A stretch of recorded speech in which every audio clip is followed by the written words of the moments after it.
উপস্থিত আছেন আমতলী ইউনিয়ন বিএনপির সিনিয়র নেতৃবৃন্দ।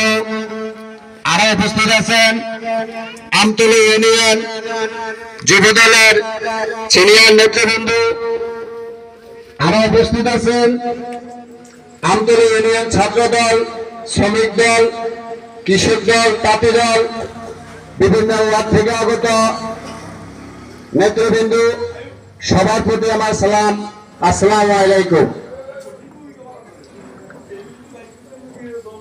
আসলে দীর্ঘ 17টি বছর আমরা যেভাবে লাঞ্ছিত হয়েছি, যেভাবে আমরা নিপীড়ন নির্যাতনের শিকার হয়েছি, আমরা আসলে এটি প্রকাশ করার মতো নয়। এখন যেহেতু আমাদের সুসময়, আমরা চাই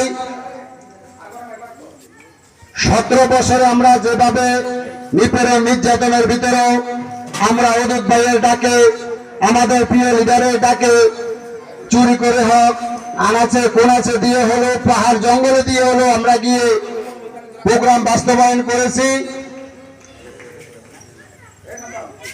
আমি আমার 4 নং ওয়ার্ড যুবদলের পক্ষ থেকে বলতে চাই, আমরা যারা অতীতে পরিশ্রম করেছি, দলের জন্য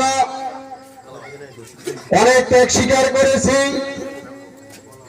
তাহলে আমরা এখন বর্তমানে সুসময় এসে আমরা অদূত ভাইয়ের হাতকে কিভাবে শক্তিশালী করতে পারি, কিভাবে আমরা কাঁধে কাঁধ মিলিয়ে এক পতাকা নিচে কাজ করতে পারি, সবাই যেন আমরা এই ব্যর্থ রাখি। বিশেষ করে আমাদের এই 4 নং ওয়ার্ড, 4, 5, 6 নং, 6 নং ওয়ার্ড ভিতরে 5 নং ওয়ার্ডে আমাদের একটু পাশে 4 নং ওয়ার্ডটা সদরে পড়েছে আমাদের জন্য। আমাদের যে পার্টি অফিসটা, আমাদের যে পার্টি অফিস, অবশ্যই অবস্থান আপনারা অবশ্যই স্ব চোখে দেখতেছেন বা অনেকে জানেন। আমি আমতলী ইউনিয়ন বিএনপি এবং কি পাশাপাশি আমার যুবদলের নেতৃবৃন্দের কাছে আবেদন করব, আমাদের এই পার্টি অফিসটা যাতে মেরামত করা হয়।